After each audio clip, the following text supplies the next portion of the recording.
ربي جل الله ما في قلبي غير الله نور محمد صلى الله لا إله إلا الله. Ada orang bertanya, bagaimana sih proses Buya membuat sebuah gelombang cinta itu begitu singkat? Karena tidak semua gelombang cinta yang saya dapatkan 3 hari sebelumnya gitu, 2 hari, tapi kadang-kadang 1 jam sebelumnya sudah selesai begitu. Bagaimana Buya? Ini banyak yang penasaran.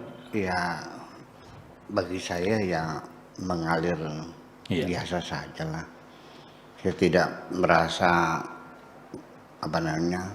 merasakan kesulitan ya. Iya. Seperti saya berceramah setiap hari juga kadang-kadang ya mengalir begitu aja. Iya. Ya, artinya mungkin saya bisa melihat sesuatu yang kecil, sepele, yang tidak banyak diperhatikan orang. Iya. Itu saja. Sehingga kita ungkapkan dalam puisi, dalam ceramah, orang jadi terkejut. Oh iya ya, kenapa selama ini tidak kita pikirkan? Nah, ini di halaman pertama juga ada pesan khusus. Saya ingin mengangkat martabat dan derajat perempuan di tengah masyarakat kita. Di alinea ketiga, halaman pertama, aku yakin betul dosa laki-laki sama dengan dosa perempuan. Pertanyaannya, apakah ada beda dosa laki dan dosa perempuan? Anda tidak pernah mikir. Ada bedanya. Jadi masyarakat ini menghukum perempuan ketika melakukan kesalahan terlalu berat sesungguhnya dibandingkan yang dilakukan oleh seorang laki-laki. Satu contoh saja, hampir semua laki-laki, hampir atau mungkin mayoritas kebanyakan melakukan perselingkuhan, tapi masyarakat cuek saja kok. Tapi begitu yang melakukan perselingkuhan perempuan tidak ada ampun. Sampai akhir hayatnya mendapat stempel yang permanen, perempuan bejat. Itu yang terjadi. Padahal sama juga. Bahkan setiap dosa-dosa yang kita lakukan ditimpakan seluruhnya di atas kepala perempuan. Ya, bahwa semuanya gara-gara perempuan. Mohon maaf. Sampai kepada teks-teks agama sendiri itu saya nggak tahu apakah itu hadis Nabi sahih atau tidak, tapi itu sudah masyhur sekali bahwa an-nisa min habail syaitan. Perempuan itu adalah ranjau-ranjau setan. Jadi artinya apabila kita melakukan dosa itu melalui perempuan, karena perempuan itu ranjau-ranjau setan. Kalau kita bertanya dari sisi mafhum mukhalafah, bahasa istilah ilmu usul fikihnya itu mafhum mukhalafah, pemahaman kebalikan.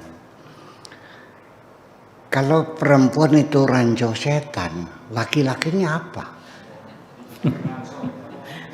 Ya laki-lakinya setannya. Iya, jadi semua gara-gara perempuan. Jadi artinya sampai masalah moral itu yang disoroti adalah perempuan. Yang dipaksa harus dibuntal itu perempuan. Yang dipaksa harus menutup wajahnya itu perempuan. Kenapa tidak mata kamu yang dicolok sekalian? Iya. Jadi yang berdosa siapa? Nah ini masalah yang mungkin dari sisi misinterpretation ya. Karena dalam Al-Qurannya ada yang berbunyi begini. Qul lil mu'minina yaghuddu min absarihim. Diterjemahkannya, katakan kepada orang beriman supaya memejamkan mata. Jadi artinya ketika kita berpapasan dengan perempuan, itu kita harus memejamkan mata atau berpaling muka lah.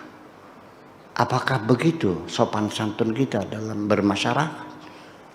Ada wajah perempuan langsung kita palingan muka kita merem gitu. Saya kira itu mungkin ayat itu maksudnya bukan memejamkan mata ini, karena absar itu kullil mu'minina yaghuddu min absarihim itu bukan mata kepala, tapi pikiran kita. Jadi kalau ngeliat cewek, tolong otakmu jangan ngeres, gitu aja pesannya. Ya kalau wajar-wajar nggak ada masalah, kita berbisnis, kita bergaul, kita sama-sama mengajar di madrasah, kita sama-sama berdagang di pasar, ya tidak bisa dihindari kita tetap melihat wajah perempuan. Jadi artinya dalam pergaulan kemasyarakatan sehari-hari yang ditindas perempuan. Jadi tidak boleh menampakkan wajahnya. Nah, dalam fikih Islam, laki-laki boleh melihat wajah perempuan apabila laki-laki itu sudah memastikan akan melamar dan sudah memberi down payment. Ya, terserah berapa persen lah. Nah, sebagai bukti dia akan melamar. Nah, itu baru secara fikih boleh lelaki itu melihat wajah perempuan sebatas wajah dan kedua telapak tangan. Jadi kenapa dalam hal moralitas selalu dibebankan tanggung jawabnya, yang memikul dosanya adalah perempuan? Maka saya katakan bahwa tidak benar sama sekali dosa perempuan tidak ada ampun, sedangkan dosa lelaki mudah dimaafkan. Kita mesti meninjau ulang konsep moralitas secara utuh, terutama tentang persepsi dosa itu sendiri. Terima kasih. Baik. Terima kasih Buya untuk penjelasan dosa antara laki-laki dan perempuan.